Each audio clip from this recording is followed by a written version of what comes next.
Kuya Bok Stories. Puso sa court, utak sa klase. Kabanata 2, unang lakad. Sabado ng hapon. Mainit ang araw. Pero hindi iyon naging hadlang para kay Ralph na halos tumalon sa tuwa habang nag-aayos ng damit. Simple lang ang suot niya, white t-shirt, maong at sneakers, pero ramdam niya ang kakaibang kaba sa dibdib. Para bang hindi siya pupunta sa simpleng coffee date, kundi sa championship game ng buong buhay niya. Relax, Ralph, bulong niya sa sarili habang tumitingin sa salamin. Hindi ito ligawan. Coffee lang. Kaibigan lang. Pero kahit anong pilit niyang kumbinsihin ang sarili, hindi niya maitago ang ngiti. Samantala si Frey, tahimik siyang nakaupo sa kanyang study table, hawak ang isang makapal na libro. Kahit anong pilit niyang mag-focus, hindi mawala sa isip niya ang message kagabi. Frey, kaya mo bang lumabas bukas? Coffee lang. Promise, wala masyadong tao. Ngayon lang siya nakatanggap ng ganong imbitasyon. Hindi siya sanay sa mga gala, lalo na't laging nakapako ang oras niya sa pag-aaral. Pero may kung anong parte sa kanya na nagsasabing sumama. Siguro wala namang masama, bulong niya. Isang beses lang. Besides, it's Ralph. He's different. Kaya't sa kabila ng kaba, nagsuot siya ng simpleng polo shirt, jeans at sneakers. Walang arte pero sapat para maging presentable. Sa coffee shop, nauna si Ralph. Nakaupo siya malapit sa bintana. Pinagmamasdan ang bawat taong pumapasok. Umaasang si Frey na ang susunod. At nang makita niya ito, bit-bit ang bag, maayos ang ayos. Pero halatang hindi sanay sa ganitong lakad, hindi niya napigilan ang mapangiti. Hoy! Sigaw niya sabay taas ng kamay.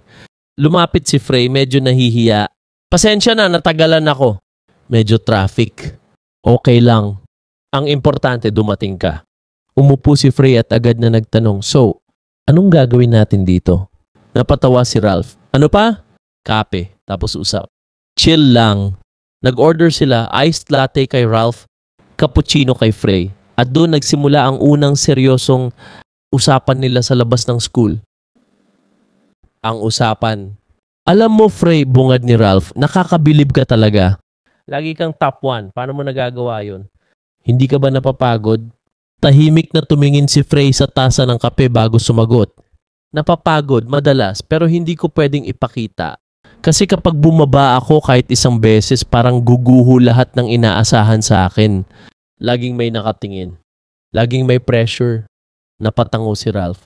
Kaya pala parang laging seryoso yung aura mo. Pero alam mo, hindi naman masama kung minsan bumitaw. Bamato? Tanong ni Frey, medyo nagtataka. Oh, hindi yung pagbibitaw ng pangarap ha? Yung pagbibitaw sa bigat para hindi ka masakal. Napaisip si Frey. Totoo naman ang sinabi ni Ralph. Pero paano nga ba siya bibitaw kung lahat nakadepende sa kanya? Pagkatapos ng usapan, lumabas sila ng coffee shop at naglakad sa tabi ng kalye. Ralph, mahina ang boses ni Frey. Ikaw naman, hindi ka ba napapagod? Captain Ball ka tapos kilala kang joker sa klase. Hindi ba nakaka-pressure din yun? Ngumiti si Ralph pero bakas ang bigat sa ngiti niya. Siyempre, lalo na kapag iniisip ng lahat na laro lang ang alam ko. Na wala akong mararating sa academics. Na hanggang bola lang ako. Natigilan si Frey. Sa unang pagkakataon, nakita niya ang ibang side ni Ralph. Hindi lang ang masayahing Captain Ball, kundi isang taong may sariling takot at pangamba rin. Pero alam mo, dagdag pa ni Ralph, natutunan ko ng hayaan na lang ang mga tao. Ang mahalaga, may isang taong naniniwala sa akin. At sa ngayon, feeling ko ikaw yon. Napatingin si Frey sa kanya. May init na gumapang sa dibdib niya. Isang damdaming hindi pa niya naramdaman noon. Hindi niya alam kung bakit pero gusto niyang maniwala kay Ralph. Ang hindi nila alam, may mga matang nakamasid. Sa hindi kalayuan, may dalawang estudyante ring naroon at nakita nilang magkasama si Ralph at Frey. Uy, sila ba yan? Bulong ng isa. Grabe, baka totoo nga yung chismis. Kawawa naman si Frey kung mapariwara siya dahil kay Ralph. Hindi iyon napansin ni na Ralph at Frey, pero iyon ang magiging simula ng mas mabigat na hamon sa kanila. Nagpatuloy ang lakad ni na Ralph at Frey hanggang makarating sila sa isang maliit na park malapit sa school. Doon sila naupo sa isang bench, hawak ang mga paper cup ng kape na unti-unti nang lumalamig.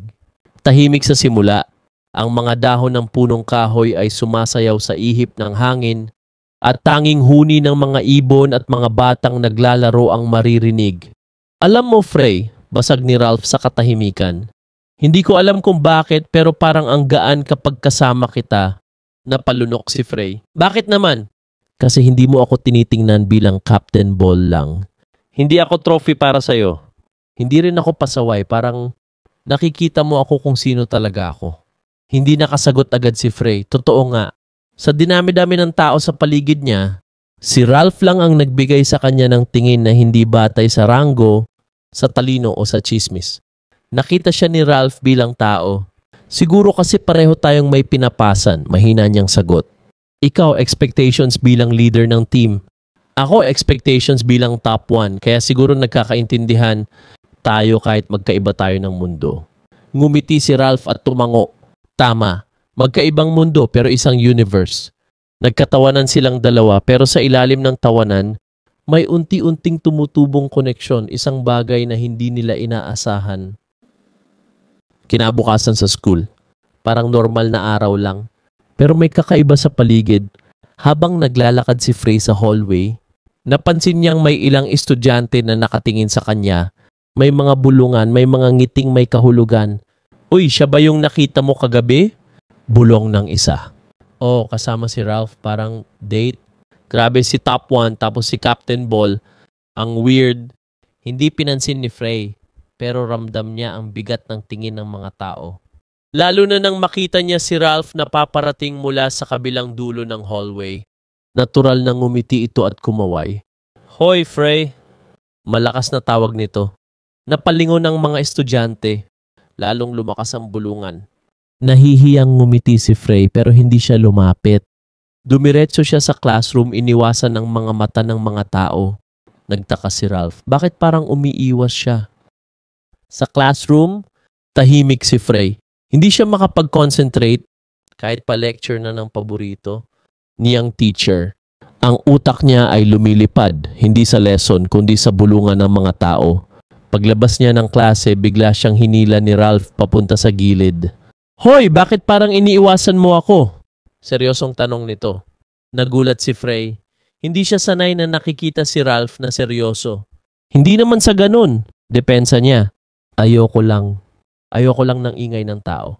Ang dami nilang sinasabi. Napakunot ang noo ni Ralph. Bakit? Ano bang sinasabi nila? Na weird tayo. Na hindi bagay ang Captain Ball sa top 1. Na baka sirain mo lang ako. Sandaling natahimik si Ralph. Kita sa mga mata niya ang kirot, pero agad din niyang pinilit ngumiti. Ano ngayon kung hindi nila maintindihan? Wala naman silang alam sa atin, Frey. Ang alam ko lang, gusto kong maging kaibigan ka. At kung sakali, baka higit pa. Natigilan si Frey. Hindi niya alam kung anong isasagot. Sa puso niya may bahagyang saya, pero may takot din. Takot na baka totoo ang sinasabi ng iba, na baka masaktan siya sa bandang huli.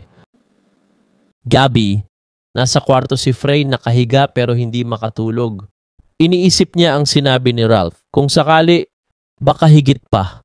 Ano ba talaga ang nararamdaman niya? Bakit parang sa tuwing naaalala niya ang ngiti ni Ralph, may kakaibang init sa dibdib niya? Nang gabing iyon, nagsulat siya sa kanyang journal. Siguro nga mahirap paniwalaan. Pero sa gitna ng expectations at pressure, bakit parang siya lang ang nagpapagaan sa lahat? Dapat ba akong matakot o dapat ba akong magtiwala? At doon nagtapos ang araw na iyon puno ng tanong at kaba. Kabanata 3 na Lihim ng Ngiti Part 1. Maingay ang buong gymnasium. Isa na namang panalo para sa varsity team at tulad ng dati, si Ralph ang pinaka-center of attention. Nakaangat ang kamay niya habang nag-cheer ang mga kaklase. May mga nagpo-picture at may sumisigaw pa ng pangalan niya. Grabe, idol. Ang galing mo talaga, Ralph. Sigaw ng isang estudyante. Ngumiti lang si Ralph, tumawa at kumaway sa lahat. Pero sa kabila ng sigla at saya, may kakaibang lungkot sa mga mata niya, isang bagay na hindi napapansin ng karamihan. Nang matapos ang laro, dumiretso si Ralph sa locker room. Habang isa-isang lumalabas ang mga kakampi niya, naiwan siya mag-isa. Dahan-dahan niyang inalis ang sapatos at jersey, saka hinilot ang kanyang kanang binti. Masakit, sobrang sakit. Napahinga siya ng malalim. Tumingala sa kisame. Konti na lang. Kakayanin ko pa, bulong niya sa sarili.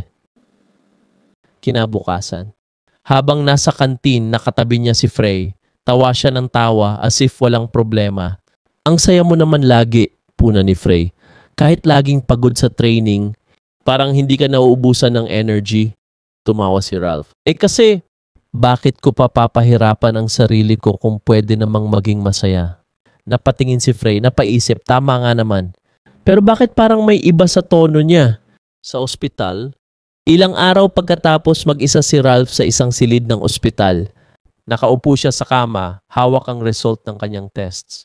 Bone cancer, stage 3. Napapikit siya, pilit pinipigil ang luha. Bakit ako pa? Bulong niya. Pero agad din siyang ngumiti. Hindi ko hahayaang makita nila akong mahina. Ayoko. Gusto kong maalala nila akong masayahin. Hindi ka awa-awa.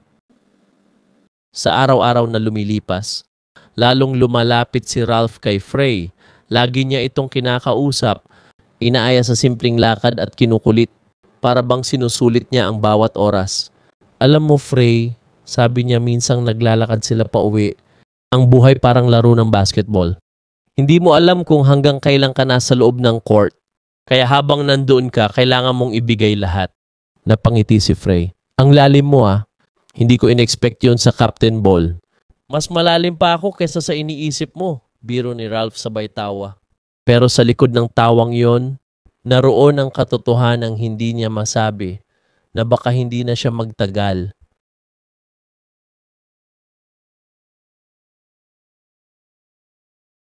Mabilis ang araw sa eskwelahan. Habang abala ang lahat sa pagre-review para sa nalalapit na exams, heto naman si Ralph walang sawang kumakaway sa mga kaklase at nagpapatawa. Kahit napagod sa ensayo, parati pa rin siyang puno ng sigla. Hoy, Ralph! Seryosohin mo naman tong group study natin. Sita ni Frey habang inaayos ang mga notes niya. Ngumisi lang si Ralph at kinindatan siya. Relax ka lang, top 1. Ikaw na bahala sa utak, ako na sa energy. Napailing si Frey pero hindi mapigilang matawa. Iwan ko sa'yo. Ang kulit mo. Sa loob-loob niya, hindi niya maintindihan kung paano nakakahanap ng ganitong positibong pananaw si Ralph. Kung tutuusin, dami nitong responsibilidad bilang Captain Ball at laging may pressure sa laro. Pero heto siya, parang walang bigat na dinadala. Pagkatapos ng klase, lumapit si Ralph kay Frey, bit-bit ang isang maliit na paper bag. Oh, para sa'yo. Napakunot noo si Frey. Ano na naman to? Chocolate. Para pampatanggal stress.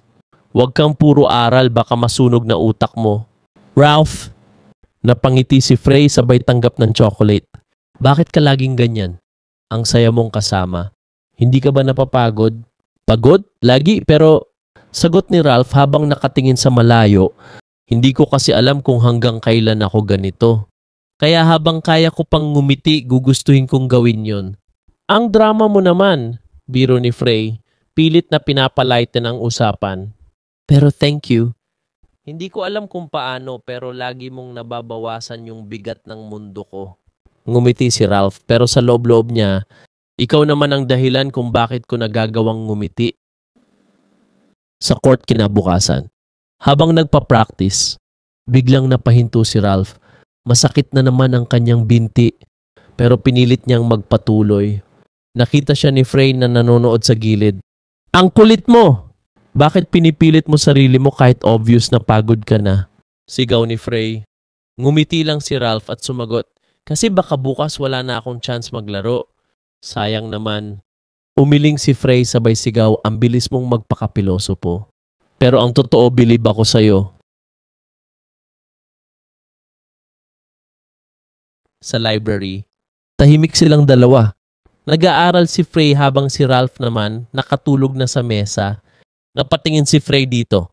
Mapayapa ang mukha ng binata, parang walang iniisip na problema. Siguro ganito talaga siya. Masayahin. Buti na lang naging kaibigan ko siya, bulong ni Frey sa sarili. Walang kamalay-malay si Frey na sa likod ng bawat ngiti at tawa ni Ralph, may laban siyang kinakaharap na hindi niya pa alam. Subscribe para sa mga susunod na kabanata.